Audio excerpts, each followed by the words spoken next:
जब कोई इंसान अपने लक्ष्य में नाकामयाब होता है तो आस पास के लोग कहते हैं कि तुम्हें अपने अंतरात्मा की आवाज़ सुननी चाहिए थी, तुमने गलत राह पकड़ ली। अगर तुमने अपने अंतरात्मा की आवाज़ सुनते अपने रास्ते से कभी नहीं भटकते। और ये बात हमने से लगभग हर एक इंसान ने अपने जीवन एक बार न एक बार सुनी होगी।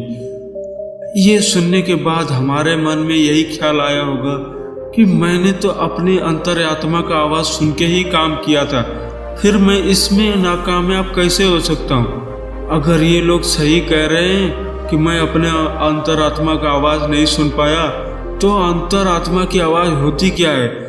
अंतरात्मा की आवाज़ सुने कैसे, पता कैसे करें? जो हमारे अंदर आवाज़ उठ रही है वो क्या हमारी अंतरात्मा की आवाज़ है?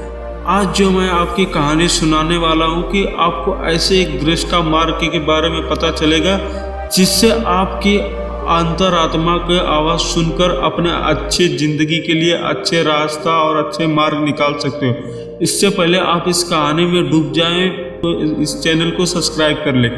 एक बार की बात है, तथागत गौतम बुद्ध कुछ शिष्यों के साथ किसी गांव से भिक्षाटन की ओर लौट रहे थे। पक्षी शाम का समय था। तभी बुद्ध को किसी की रोने की आवाज़ सुनाई दी। वो आवाज़ झाड़ियों के सन्नाटे को चीरते हुए आ रही थी। बुद्ध ने अपने शिष्य को रोकने का इशारा किया और शिष्य ने खुद उस झाड़ी की तरफ बढ़ना शुरू कर दिया। शिष्य देख के चिंतित होने लगे, बट बुद्ध ने बोला बढ़े जा रहे थे झाड़ियों की तरफ। उनके सामने एक व्यक्ति दिखाई दी, वो बहुत देर से रो रहा था। वो आगे कदम खाई में बढ़ाने वाला था। तभी बुद्ध ने पीछे से पुकारा कि नौजवान, तुम आत्महत्या करने के इरादे से यहाँ पर आए हो।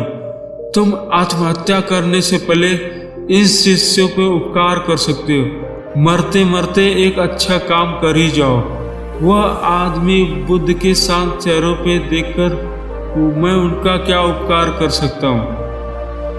तुम अपने आत्महत्या करने के पीछे के इनकी कारण बता दो, ताकि ये अपने भविष्य में वो गलती कभी न करे। ये बात चोट करने वाली थी। कुछ देर के लिए वहाँ पर सन्नाटा छा रहा है। कुछ वो आदमी अपना कदम पीछे हटा लिया। उसने कहना शुरू किया, आज से 10 साल पहले मैंने एक किसान हुआ करता था, खेती बाड़ी करता था, अपना घर चलाता था, अपना उसमें कुछ परिवर्तन कम होता था। मैंने फिर भी गुजारा करना सीख लिया था। मेरी पत्नी अक्सर मुझे ताने देते हुए करती थी कि मेरे बच्चे बड़े होंगे तो तुम धन नहीं कमाओगे। जब तक हम दोनों जी रहे थे तो कोई चिंता नहीं थी, हमारा इस खेती बाड़ी में चल जाता था। लेकिन अभी जो बच्चे बड़े हो रहे, इनकी पढ़ाई लिखाई के खर्चा कहाँ से उठाओगे? तुम इस तरह के रोज ताने सुन के मैं एक बहुत ज़्यादा दुर्बल में फंस गया था। मैं एक तरीका चाहता था, एक रास्ता चाहता। मेरे अंदर से एक आवाज़ आई, तुम्हारे अंदर बिजनेस करने के एक अद्भुत कौशल है। मैंने ये ख्याल आया, मैंने अपनी सारी ज़मीन बेचकर एक व्यापारी करने के लिए चला गया बाजार में। और लेकिन वो आवाज़ मेरे अंतर आत्मा से निकली थी।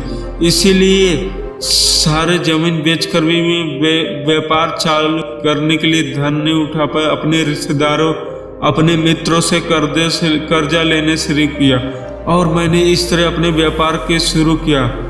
पता नहीं मेरे व्यापार को किस की नज़र लग गई। शुरुआत में मैंने उधार सामान देना शुरू कर दिया। जितना ही सामान उधार देता रहा उतना ही धन मेरा फंसता रहा और आखिर में मेरा उधार इतना ज़्यादा हो गया कि मेरे उधार देने की क्षमता ही नहीं बची। जब मैंने उन लोगों से अपना उधार वापस मांगा तो उन लोगों ने मुंह फेर लिया।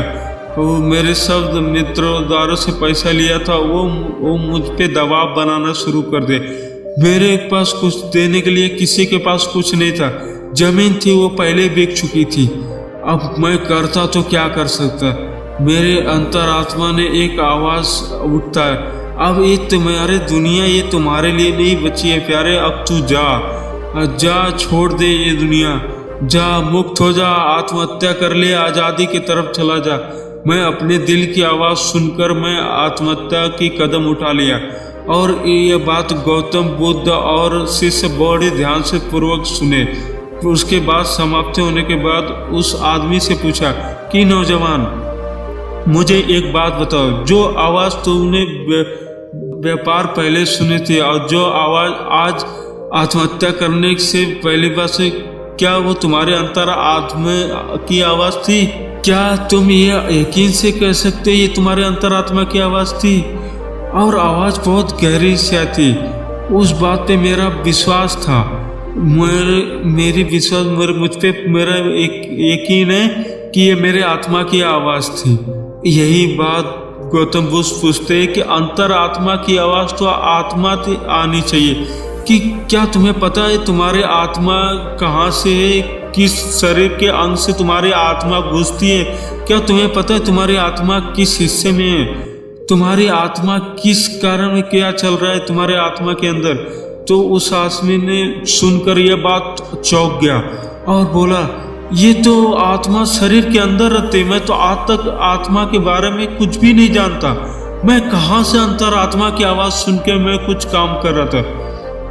जब अंतरात्मा का कुछ नहीं हो रहा तो अंतरात्मा होने के क्या प्रमाण है? तुम अपने अंतरात्मा की आवाज़ के यकीन से कैसे कह सकते हो? जो उस आवाज़ सुनी थी, जो अब सुनी, वो तुम्हारी अंतरात्मा की आवाज़ नहीं बल्कि तुम्हारी मन की आवाज़ थी। वो तुम्हारे मन का बुना हुआ एक जाल था। तुम फंस चुके थे, तुम्हें निकलने का रास्ता कोई नहीं सूझा।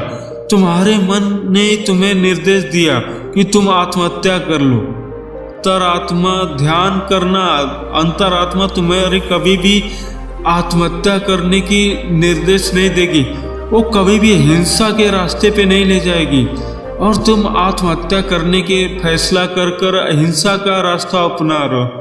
यह उत्तर सुनकर उस आदमी के मन को थोड़ी देर के लिए ठंडक मिली। वो अभी घर जाने के लिए उत्सुक हो गया। हे महाशय, उस आदमी ने पूछा, तो आप मुझे बहुत ज्ञानी मालूम पड़ते हो, क्या आप मुझे अंतरात्मा की आवाज़ सुनने का मार्ग दिखा सकते हो जिससे मैं अपने जीवन में कुछ अच्छी तरह से लाइफ को बेटर कर पाऊँ? तुम्हारे अंतर की आत्मा की आवाज़ कैसे सुन सकता हूँ मैं? वो अंतरात्मा तुम्हारी है, आत्मा तुम्हारा है, उस आवाज़ को तुम ही सुन सकते हो। अगर कोई सामने वाला सुन पाएगा तो वो झूठ होगा, वो भ्रम होगा। अगर तुम सचमुच अपने अंतरात्मा की आवाज़ सुनना चाहते हो तो तुम्हें सचेत होना पड़ेगा, तुम्हें जागना पड़ेगा, तुम्हें होश से भरना पड़ेगा, तुम्हें अपने जीवन में जागना पड़ेगा। तुमने तो सोए सोए अपना जीवन व्यतीत किया है, व्यर्थ किया है। अभी तुमने पक्षियों की चहचहाहट और ये पहाड़ों की सन्नाटे और ये पेड़ की शून्यता आप ही तुमको कुछ भी नहीं पता है। सबसे पहले तुम्हें अपने संवेदनशीलता बढ़ानी पड़ेगी, तुम्हें होश से भरना पड़ेगा, तुम्हें इसके लिए वर्तमान में जीना पड़ेगा। अब तुम महसूस कर पाओगे कि हम इस पंछियों की चहचहाहट को महसूस कर पाओगे, इस आसमान को, इस सूर्य की किरणों को, इन तालाब को। अब तुम सारे तरंगों को अच्छे से सुन पाओगे। और इसके लिए निरंतर अभ्यास करो, निरंतर ध्यान करो। ध्यान का अभ्यास से मन निर्मल होता है। आपको जो भी मार्ग है वो अलग नेक रास्ते पे प्रकट करता है। जितना ही मन शांत होगा उतना ही संवेदनशील होगा। यह तालाब में पत्थर फेंक देते हैं। पत्थर फेंकने के बाद बुद्ध उस आदमी से पूछते, अभी इस तालाब में क्या हलचल दिखाई देती है? कि मैंने ये देखा, एक पत्थर तालाब देखा, वो जाकर डूब गया। ये सारे चीजें तुमने ऊपर ऊपर से जाके देखी है, पानी के नीचे क्या हो रहा है तुमने ये नहीं देखा है। जब तक आप इस पानी के ऊपर की काई नहीं हटेगी तब तक इस नीचे का नहीं पता चलेगा कि नीचे क्या चल रहा है। उसी प्रकार हमारे मन के विचारों का जाल है जो मस्तिष्क को ढक रखा है। वो विचार हमें गहरे में उतरने ही नहीं देते। जब एक बार विचारों का काई हमारे दिमाग से हटेगी तो नीचे पानी आएगा। जब पानी निष्पष्ट होगा तो हमारा मन भी निर्मल हो जाएगा और हम बहुत करुणा से भर जाएंगे और संवेदनशीलता से भर जाएंगे। फिर हमें एक आनंद प्राप्त होगा। ध्यान रखना, अपने मन के विचार ध्यान से शांत हो जाएंगे। अपने मन के साफ करने के लिए दिव्य प्रेम का और प्रेम फैलाने का अभ्यास पनपने लगता है तो तुम्हारे जीवन अपने आप में ध्यान बन जाता है और निर्मल हो जाता है। और बुद्ध ये प्रेम क्या होता है? आज से मैं पहले कभी सुना नहीं। उसका जवाब देते हुए, दिव्य प्रेम किसी विषय से नहीं बना, किसी वस्तु से नहीं बना, किसी आकांक्षा से नहीं जुड़ा होता है। वो तो सिर्फ पत्थर होता है, सिर्फ शरीर से होता है, पक्षी से होता है, फूलों से होता है, जानवरों से होता है, इंसानों से होता है, पेड़ पौधों से होता है, नेचुरल से होता है, हवाओं से होती है। जो तुम्हारे अंदर प्रेम उमड़ने लगता है वही तुम्हारे लिए प्रेम बन जाता है। अगर तुम उसका अभ्यास करना चाहते हो तो उसके शुरुआत अपनी उधर से कर लो। जब भी तुम्हारे पास समय हो खाली बैठ जाओ और ये अभिनय करो और सोच करो कि तुम किसी पेड़ की तरफ एकदम निरंतर ध्यान लगा के बैठे हो और पेड़ तुम्हारी तरफ प्यार की तिरंगे भेज रहा है, तुम भी प्यार के तिरंगे भेज रहे हो। तुम देखो वो तुमको क्या क्या दे रहा है पेड़, और तुम्हारे अंदर क्या क्या किरणें उत्पन्न हो रही है उसके आकृति से। फिर तुम्हारे मन में एक उज्ज्वल दीप जलेगी, तुम एक अलग ही दुनिया में प्रवेश कर जाओगे। निरंतर आत्मा को आवाज क्या होती है, उसके लिए अपने मन को जाल को काटना होगा, क्योंकि ध्यान दिव्य प्रेम इस दोनों से संभव हो सकता है। ये प्रवचन सुनने के बाद वो आदमी बुद्ध के पैरों में गिर जाता है और अपने आत्महत्या करने के विचार में बुद्ध से माफी मांगता है।